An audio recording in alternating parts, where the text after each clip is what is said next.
একটা ছেলে বলো, ভাই আল্লাহ দোহাই, এই মুসলমানের বাচ্চা, যদি মার পবিত্র দুধ খেয়ে থাকো, বলো তোমারে আল্লাহ তাআলা নামাজ পড়ার যোগ্যতা তোমার শরীরের মধ্যে দেয় নাই? তাহলে বেঈমান নামাজ পড়ো না কেন? কেন নামাজ পড়ো না?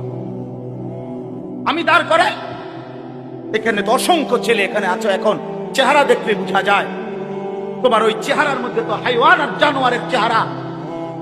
যেই হাইওয়ান আল্লাহকে সেজদা করে না। আজকের এশার নামাজ পড়ো নাই, আজকের মাগরিব এক ওয়াক্ত নামাজ পড়ো নাই, এমন অসভ্য জঙ্গলি এখানেও তো বসে আছো। বেহায়া, লজ্জা করে না? কেমনে ঘুমাইবি বেটা? নামাজ না পড়ে যদি ঘুমাও, ফেরেশতা যদি একটা লাথি মারে,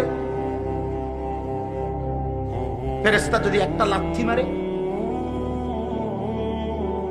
ফজরের নামাজ না পড়ে যে ঘুমাও, ফেরেশতা যদি একটা ঘুমের মধ্যে রেখে লাথি দেন।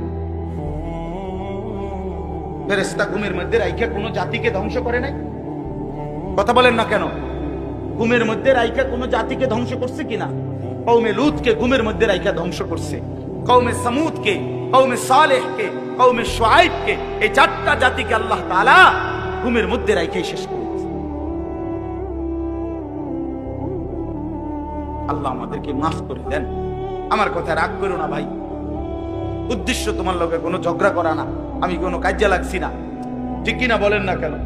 মাকসাদ কি? আপনাদের লগে আমার ঝগড়া দীর্ঘ 20টা বছরের বেশি হবে, আজ থেকে 20 বছরের উপরে হবে এই জমিনে আমার আসা যাওয়া, সুখে দুঃখে আনন্দ বেদনায়, মূল্যায়ন অবমূল্যায়ন, সর্বাবস্থায় আমি আসছি আল্লাহর দয়া।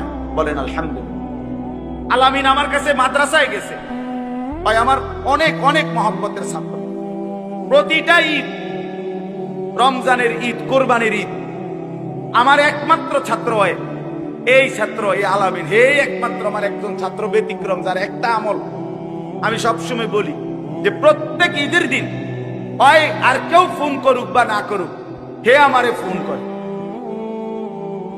ভালো আছেন নিউজ, আজীব, এটা তার সবসময় আমল। বহুদিন যাবত আমি দেখছি। আল্লাহ তাআলা উত্তম বিনিময় দান করেন। দিনের পর দিন, বছরের পর বছর শুনলাম, অথচ কিছুই আমি উপলব্ধি করলাম না। এটা ইনসাফ না। আল্লাহর কথা মানুষের পরিবর্তনের জন্য, এই কোরআনের কথাগুলো আমাদের জিন্দেগি বদলাবার জন্য। মসজিদে জুমার নামাজে প্রত্যেক জুমায় বয়ান হয়, 1 বছরে 52 সপ্তাহ।